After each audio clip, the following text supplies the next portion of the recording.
right, I'm gonna start us off with a little meditative drum. The service is gonna be a little bit different today, a little bit fun. So feel free to enjoy the prelude as we kind of come together and get into our spirit worship.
Thank you, Maddie. I love doing these Equinox services because we do this crazy music where Maddie just does whatever she wants, and it's like my favorite thing ever. Is there sound coming out of this? Yes. Okay, good. I can't hear it, and I didn't do a sound check. Welcome to Channing Unitarian Universalist Church. We're glad you joined us for worship today. Whoever you are, whatever your theological, spiritual, political, sexual, or racial orientation or gender identity, you are welcome to worship here and become part of this community. I do have a couple of announcements that I'll start off with, and then I will open it up. You'll have to bear with me. I do have a few today.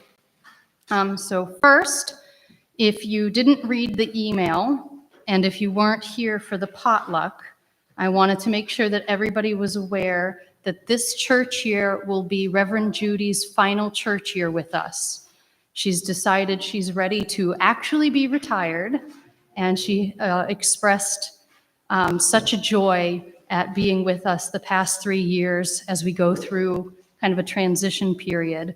And she felt that it was the right time for her and the right time for us to move on to the next thing. So that said, the next thing is we agreed that we will continue with the affiliated minister model, at least for the next year, while we work on surveying members and finding out how things are working for everybody. So our affiliated minister starting in September for the next church year will be Reverend Danielle DeBona. So for the folks who have been here for a while, you remember Danielle. She comes to a number of our events. She lives down the street. For the folks who are newer, Danielle was once the minister here many years ago. So for her, it's a homecoming. And it's nice to be able to have somebody, again, who already has a connection to Channing Church and the folks here. So sad news about Judy, happy news about Danielle. It'll be a fun transition, and I'm very excited to be able to announce this to everybody. My second announcement is Reverend Barbara from UU Weymouth has asked if a few volunteers from Channing Church would mind helping out with staffing an event that they're going to hold in May. It's going to be on May 25th, which is a Sunday, but it's not going to be until around 1 o'clock. So if you're coming here for service, there's plenty of time to go up there. They're going to be hosting a ham dinner, and their challenge is they don't have people to serve the food and, basically work the event. She wants her people to be able to enjoy the event. So she asked if a few folks from Channing would mind going up there and serving food and taking care of the guests. She said we would not need to cook or do any prep work. She is going to have that stuff taken care of. So if anybody is interested in helping out, that's going to be Sunday, May 25th. Just find me and let me know so I can keep a list of how many volunteers we have. And as I get more details, I will share them. My last announcement is on Tuesday, we are doing another movie night. This time we're going to do dinner and a movie. I was planning on cooking some roast chicken and baked potatoes. The catch is, if you want dinner, I need to know basically by the end of the day today so that I can purchase the food and make sure I have enough. So far, nobody has registered for dinner. So if you want to come and you want to eat a chicken dinner, please tell me today so I can know. If you don't want to eat dinner, you can bring your own and just watch the movie, which is totally fine. If I'm going to buy chicken, I need to know, because if it's only going to be 2 or 3 people, I'm just getting a bucket of KFC and calling it a day. But that said, if it's dinner, it's $20 per adult, $10 per child. Let me know in advance. If you're only coming for the movie, it's a recommended donation of $5 per person, max 20 for a family. So just let me know, or I have to duck out early today, so just text me or email me or however you know to get in touch with me. Just let me know, because I'm doing the shopping tomorrow. I think that's all of my announcements. What time is? Oh, yes, it's 5:30. I think it's 5:30. So dinner, Dinner while we're watching the movie. dinner. Yep. Yep, we're gonna have it like set up like we do for the coffee house with tables and chairs. You can eat while you watch. Yes, sorry. We were watching Little Women as part of our UUs in the movies. We selected Little Women because Louisa May Alcott's father was a Unitarian minister, and they were like famous Unitarian transcendentalist family. So that's why. We're gonna show the one with.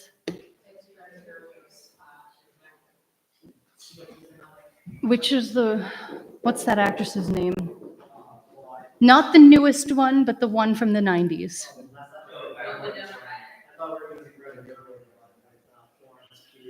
Oh, are we doing the Greta Gerwig one? Oh, okay. Sure, we'll do the Greta Gerwig. It doesn't matter to me.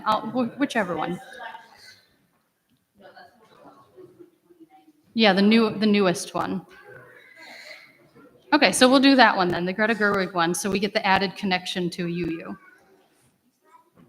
Any other announcements, Erin? Yeah, I would just announce we have a Chinese dinner. The deadline is next week to RSVP. Dinner is at 6 p.m. on Saturday the 29th. There's a sign-up sheet at the coffee hour. If you're vegetarian, just come and see me about meal options. And if you have any small donations for the raffle afterwards, you can bring those to the next year. And if you have any questions, you can come see me here at coffee hour. It's $15 for adults and $4 for kids and average. Any other announcements? I think we're caught up. March has been kind of a crazy month. Okay, so that said, this is an earth-centered service.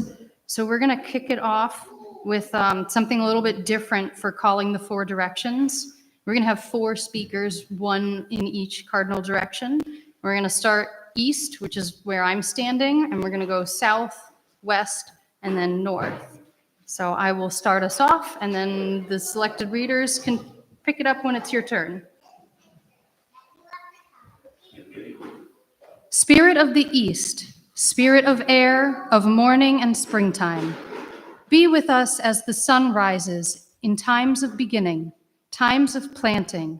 Inspire us with the fresh breath of courage as we go forth into new adventures. Spirit of the South, spirit of fire, of new time, of summer, Be with us through the heat of the day. Help us to be ever growing. Arm us with strength and energy for the work that awaits us. Spirit of the West, spirit of water, of evening and autumn, be with us as the sun sets and help us to enjoy a rich harvest. Flow through us with a cooling, healing quietness and bring us Spirit of the North, spirit of earth, of nighttime and winter, be with us in the darkness, in the time of gestation. Thank you, everybody.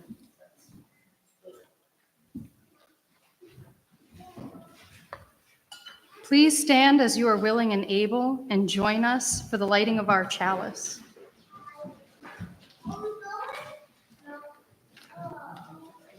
It's a different chalice lighting. It's in your insert.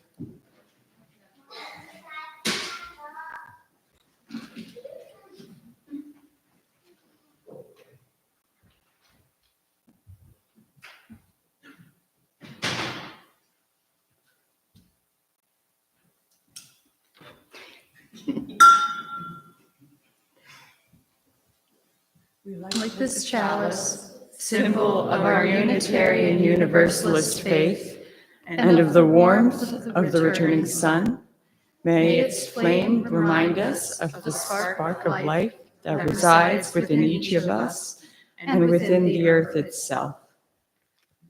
and our affirmation. Love is the doctrine of this church. The quest for truth its sacrament, and service is its prayer.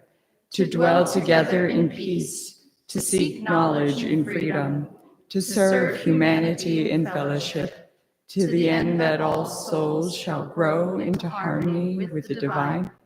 Thus do we covenant with each other and with God.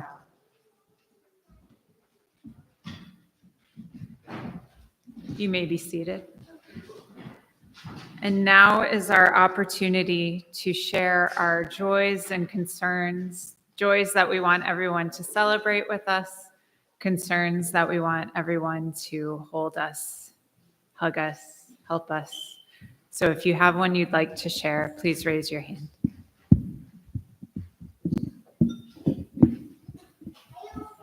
My joy is for my cousin Paige, who is pregnant with her second baby. It's her second IVF baby.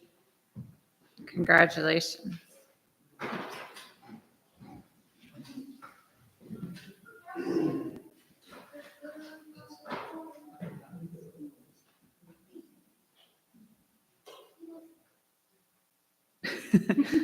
We're going to use this.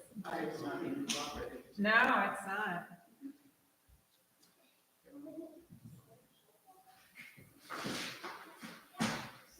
This won't go out. All right. Yes. Oh, wonderful.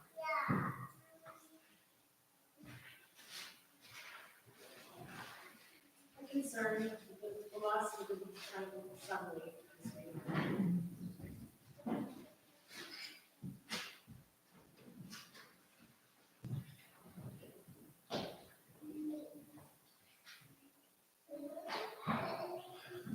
The quiet group today. I will light one last candle for all those joys and concerns we hold within our hearts.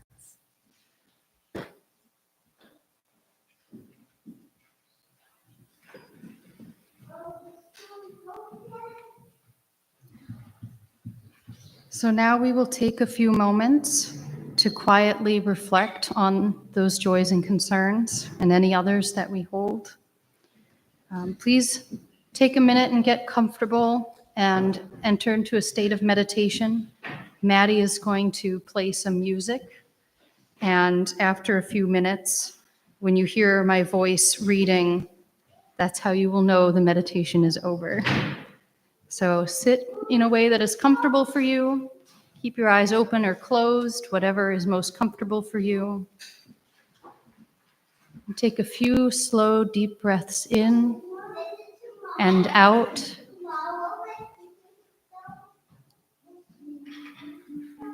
and listen to the sound of Maddie's music.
When despair for the world grows in me, and I wake in the night at the least sound in fear of what my life and my children's lives may be, I go and lie down where the wood drake rests in his beauty on the water, and the great heron feeds.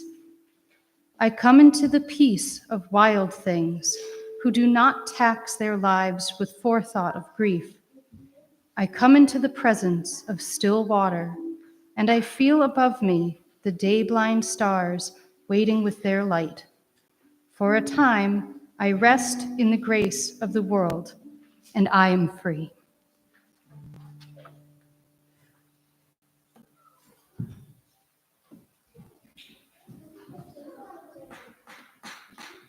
We'll now have our offering. We'll pass the plate around the circle.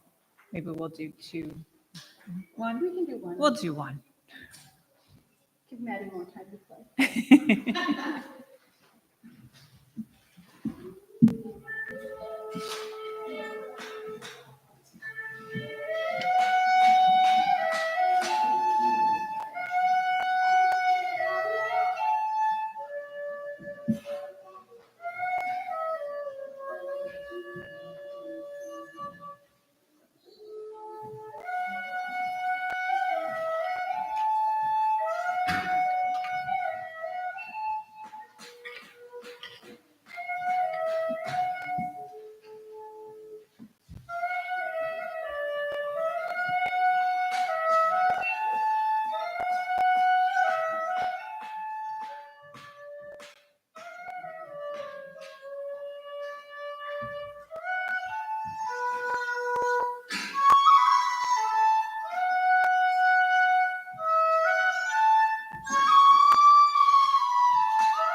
Please stand as you're willing and able and join in singing our dedication of gifts. The words are found in your order, they insert in your order of service.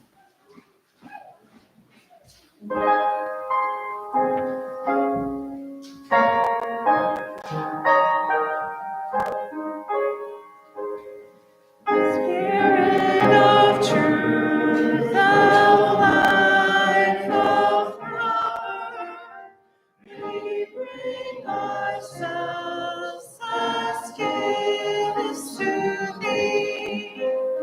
Provide our hearts with sacred awe, in faith and hope and charity. Amen.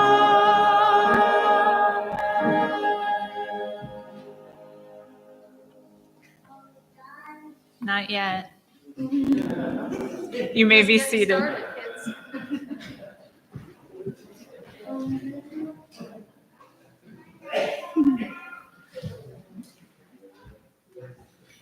All right, we rehearsed this once, so bear with us. The moon is angry because you are afraid of the dark. Because you have forgotten to praise the stately dimensions of the dark, neglected the shrines, and let the stones of the altars fall down. Because you don't remember the words for darkness. Because your mother and father failed to practice the movement and to teach you the steps and the notes. Because your mother and father failed to keep the air over the altars pure. Because you have constructed dry places where the temples of trees stood, and permitted cement in the clearings where fairy rings spread their expanding circle of spore. And because you fill darkness with revolving searchlights, because you fill darkness with the jangle of money, because you fill darkness with the blat of machinery, because you fill darkness with the tiny babble of your nervousness. Because you no longer run at dawn, because you don't know how to sit still at dusk, because you shrink from each other's darkness that sheath over the fiery central core. Because you have not once visited the cathedrals of the dark and worshipped there in silence.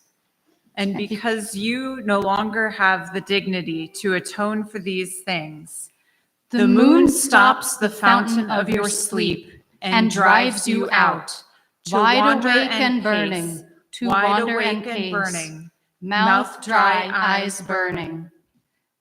so that you are forced to acknowledge your own body and to remember the body is holy, and to remember this body is one body, and this earth the one holy body you cannot desecrate with impunity. So that you understand that if you deny the dark, you make a mockery of light.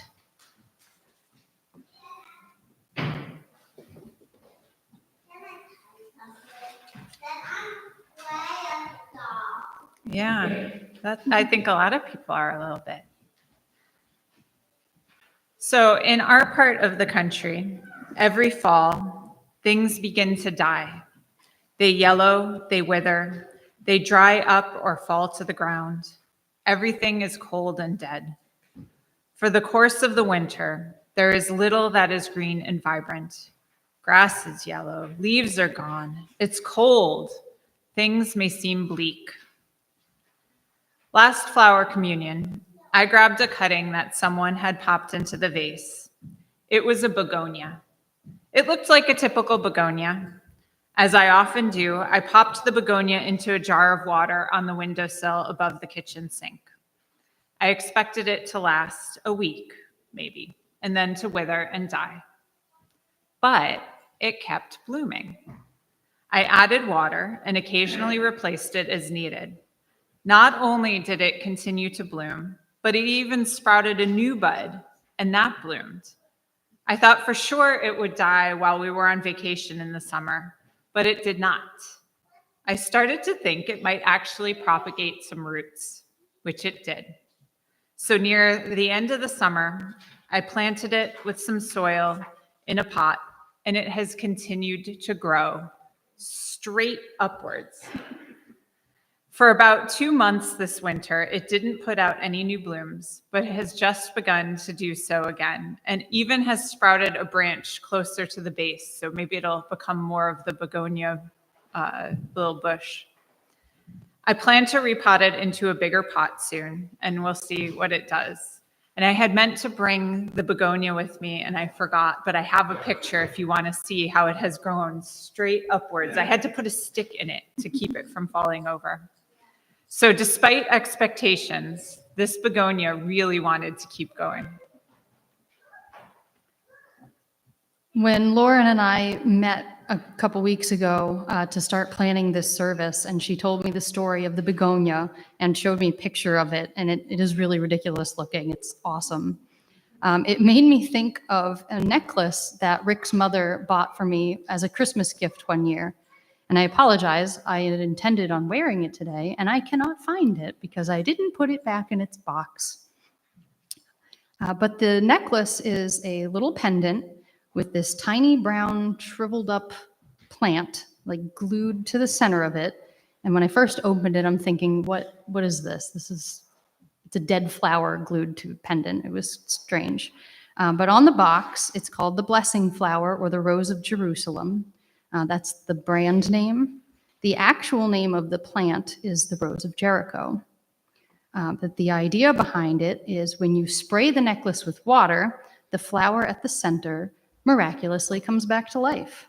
And I was very skeptical, and I tried it, and it worked. The little flower opened back up, and it looked a lot healthier, and it was really kind of cool. So the rose of Jericho, also known as the resurrection plant, is obviously very popular in Christian circles, but I think it has a really good lesson for what Lauren was saying about her begonia coming back to life from the brink of death. So I bought a bunch, and you can see it looks like a tumbleweed. I mean, if you feel it, and I'll send a couple around, and then we'll put them down in the center for the kids, and they're gonna bring them back to life. But if you feel it, it feels very, very dead.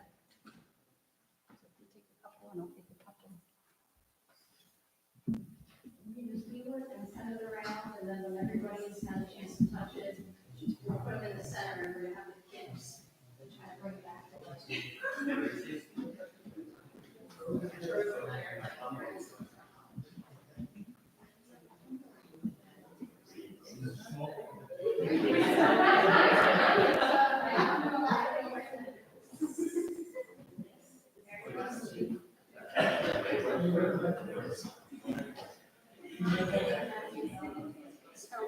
So I sprayed one, and I got it, so you can see the difference in just an hour.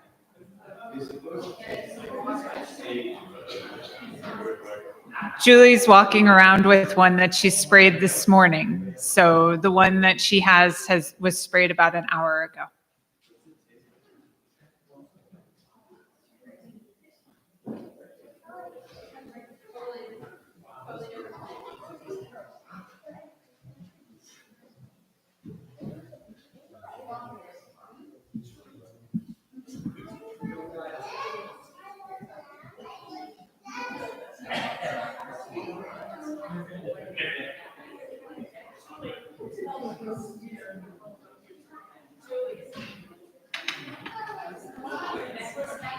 No, the one on my necklace was just like the flower bud. It was tiny, tiny.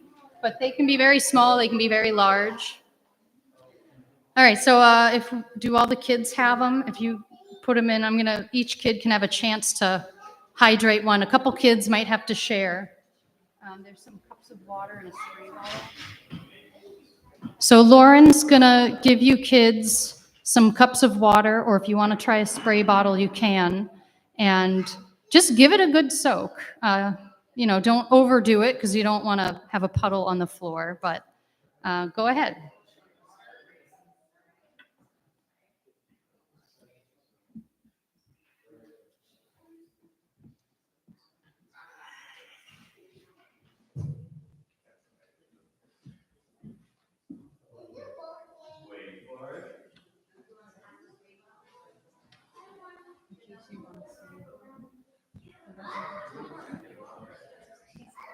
They say it takes about 4 hours to cultivate for you.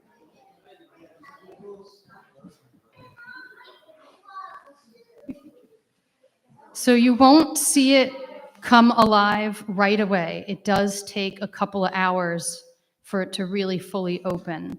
But perhaps by the end of coffee hour, you will see a change, and certainly a couple hours after that. But I figured we can keep them here and we can maybe find a nice spot, whether it's in the sanctuary or the children's chapel. And they could just stay here, and once in a while, if you want to water them, you can. But if you don't, obviously they'll be just fine. So I think that's kind of a good plant for here, where it might not get the attention that it needs.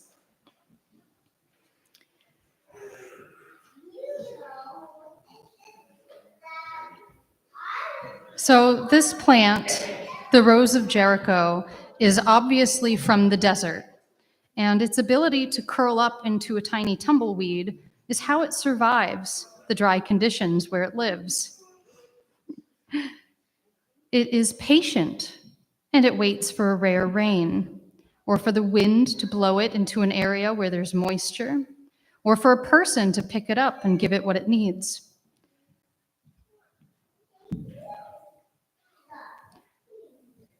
But I really like the lesson that I learned from the Rose of Jericho, which is that sometimes things seem dead. Certainly at the end of winter, when our trees still look like sticks and things look pretty dead outside. Lauren's begonia seemed doomed to die as a cut flower, and these little roses look so far gone that even I was skeptical when they arrived in my mailbox. Fortunately, they are working exactly as advertised. If I had found a plant in one of my flower pots that looked like this, I would have tossed it in my compost pile. It meets all the criteria of a dead plant. The roots are not in soil. The leaves are colorless and crispy. There's no way something that looks like that could possibly come back from such a desperate state. And if circumstances don't change, that will be true. While the Rose of Jericho can survive a long time like this, it has its limits. Eventually, if it doesn't receive water, it will die. Some plants, animals, people, and even ideas are more resilient than others. Some things die at the first moment of negligence. Others can take a real beating and still come back to life if the circumstances allow it to. But that's the thing. The circumstances need to be right. And more often than not, we can't wait around idly for those circumstances to change. We have to be the ones to alter the course. The Rose of Jericho won't just magically turn green and unfurl its leaves if we sit there and stare at it. We have to change the conditions in which the plant exists in order for it to thrive again. If we do nothing, this tiny tumbleweed will continue to look and behave exactly as it always has. It's a basic principle of physics. An object never changes unless an outside force acts upon it. The Rose of Jericho won't come back unless we give it water. Lauren's begonia certainly wouldn't have sprouted roots and grown as large as it has if she hadn't recognized its potential and gave it what it needed. If she had left it as she found it, it would have ended up in the compost pile. The trees and flowers that grow in our region, they won't come back to life if the air doesn't warm and the ground doesn't thaw. If the winter conditions don't change, we don't get spring or summer. And it's not just true for plants.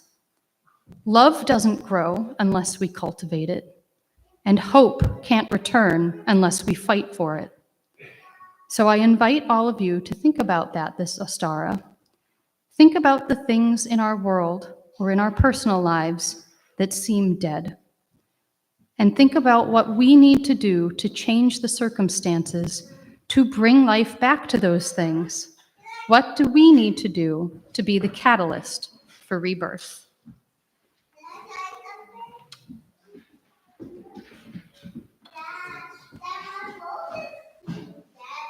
Our closing hymn is in the teal hymnal. Just wanted to throw you guys for a loop. Yeah, it's number 1071 on the dusty earth drum. We will not be doing it as a round. We will just sing all 4 verses straight through. We'll keep it simple. So we're gonna do this hymn a little bit different today. I'm gonna lead on this Irish whistle in honor of St. Patrick's Day. All of these things I've been playing are Irish whistles, in case you're wondering. And it works out perfectly. So I'm gonna play through the verse once, and then I'll start singing for everyone to come in, and we'll go from there. Would you care to start? It's number 1071. 1071. 1071.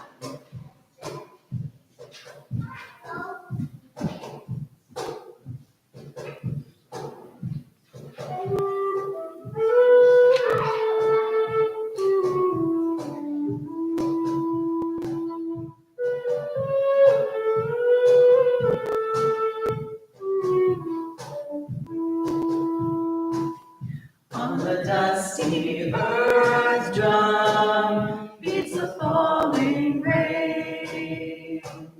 Now a whispered murmur, now a louder strain. Summer's every drumsticks on an ancient drum. Beat the mellow music, bidding life to come. Chords of life awaken, notes of greening spring. Rise and fall triumphant over everything. Slender silvery drumsticks beat the old tattoo. Come and great musician, calling life anew.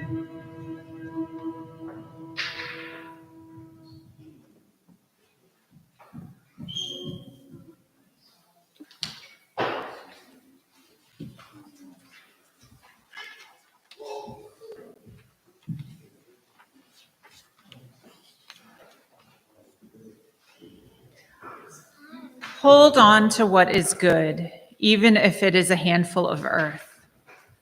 Hold on to what you believe, even if it is a tree which stands by itself. Hold on to what you must do, even if it is a long way from here.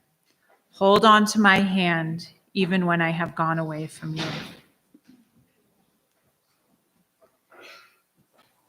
Our closing word, or our extinguishing of our chalice words are different than the usual. Please find them in your order of service.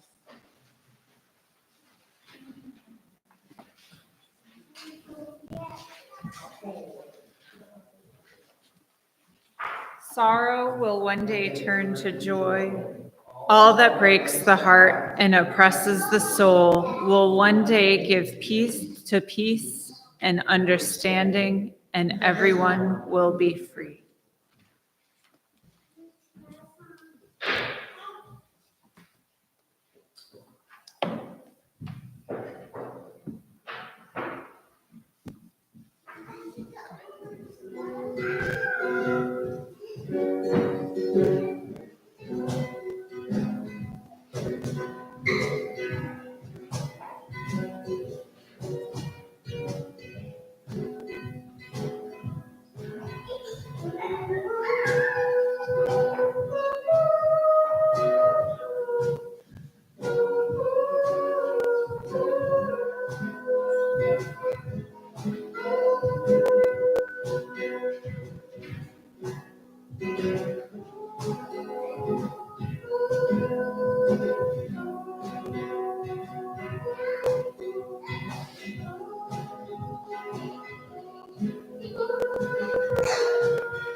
dreams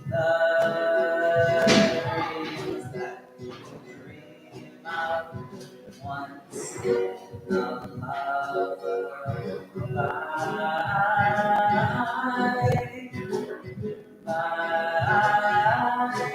Oh, somewhere over a rainbow, bluebirds fly,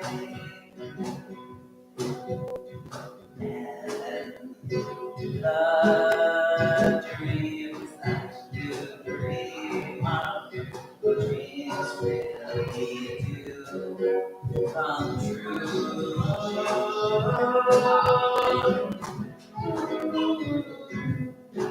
Someday I'll wish upon a star, wake up where the clouds are far behind me,